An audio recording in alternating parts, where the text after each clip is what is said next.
I oftentimes do videos talking about roller shades, and because what you're seeing up here, the cornice that was built custom for it, I don't often show that. So I just want to give you a better idea of what it looks like when you cover it up. This is a roller shade on slider windows. So as you can see, you have the shades here. In a previous video, and I'll see if I can show a link to it, you saw the top, and it's not the prettiest thing, but when you do a custom cornice, this is wood and built all the way across, and it hits all of the windows that way to give it a very clean look.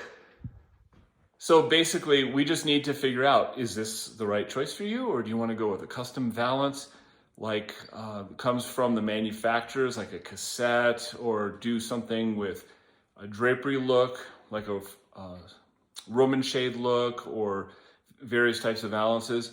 We'll make the choices for you, but I just wanted you to have an idea of what this looked like with a wood custom cornice.